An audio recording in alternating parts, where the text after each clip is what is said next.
pivoting towards the chair. This back leg should be, or this leg should be back. You're gonna pivot, and then if you need to reset your feet, that's okay. And that way you've got more ability to pivot them the rest of the way, okay?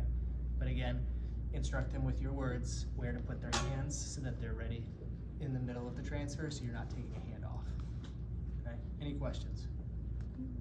All right, so kind of just describe what the next transfer is. I'll bring the image back up. So patients that become proficient with slide board transfers, they've been practicing for a while, they are doing well with it, they're ready to progress, they've shown progress with it. We have a progression from this called the lateral swing transfer, okay? It is exactly the same movement, but there's no board, which means we have to make that gap in one movement. So it gets even easier. It's just one movement. Once again, you are doing less of the work as we're progressing through this, right? So it's a good thing. It should be easier.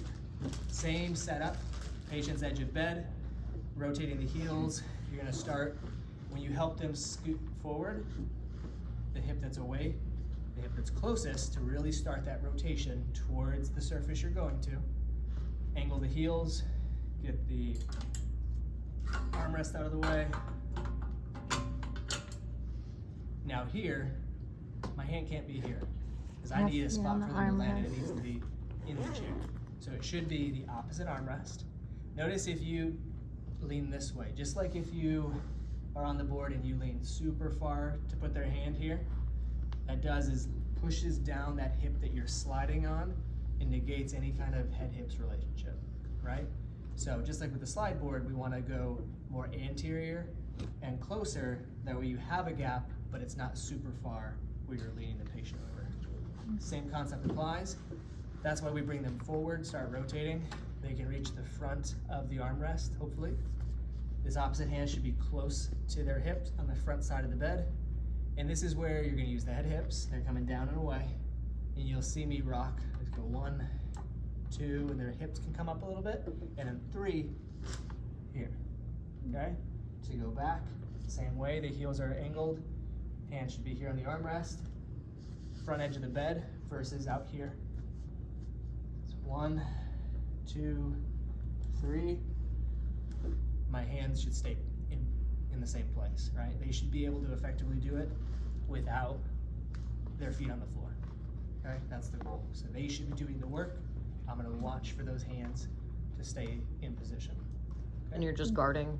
You're just guarding and you're making sure they reach the chair and don't slip off the front. And you're helping with that rotational component to make sure they clear this gap and don't land in the middle, okay? But we are not heave-hoeing and lifting them up and plopping them down. That's the next transfer. Okay? Make sense? I can show Same you two. thing without the slide board. Same exact thing without the in slide one board. motion. No block. Same one motion. Still blocking. Yes, still Still blocking. clamping the knees the same way. Still AP stance. It's just in one motion instead of 2 or 3. Okay? I can show it real quick if someone wants to sit here with a gait belt.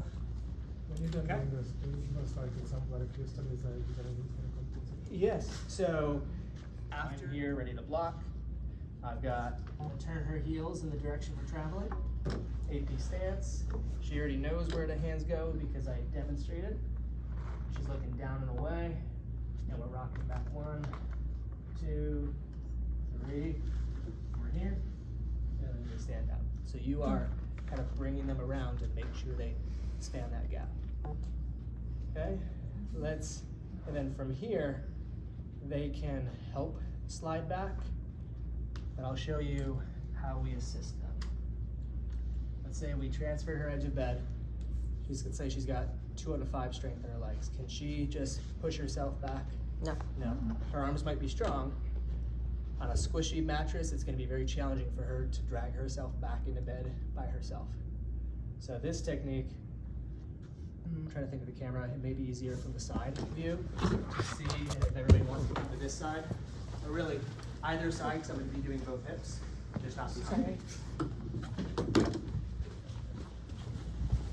All right, if you want to to square up and just kind of scoot forward a little bit as if we didn't make it quite as far. All right, so we landed on the bed. We're way too close to the edge to raise the bed up for bed mobility now. Lean her forward. So we're gonna do the head hips. We're gonna lean her this way. My foot's going past hers. I'm gonna lift and I'm going to lean forward. See how that pushed one hip on? I'm gonna go underneath. We're gonna go the opposite side. I'm gonna step past her foot. I'm going to lift and I'm going to drive forward, okay? I'm not using my hand and just jamming her back. It's a weight shift. And it's just like the first block where we're crossing our tibias and I'm just back here and I'm just leaning forward and that pushes her hip back. Want to see it again? Yes. Okay, go ahead and slide forward. All right, so head-hips relationship. My hand's on the gait belt, she's down and away. That lifts the proximal femur and pelvis. My foot goes past hers. I lift distally and I just lean forward. It's a weight shift forward, pushing our shins together. I'm gonna come here and lean back, opposite direction. Switch my feet. My foot is past hers. I lift and I weight shift forward, and then your hand comes up to the trunk. Now she's far enough back, I can raise the bed up and proceed with bed mobility. Questions on that technique?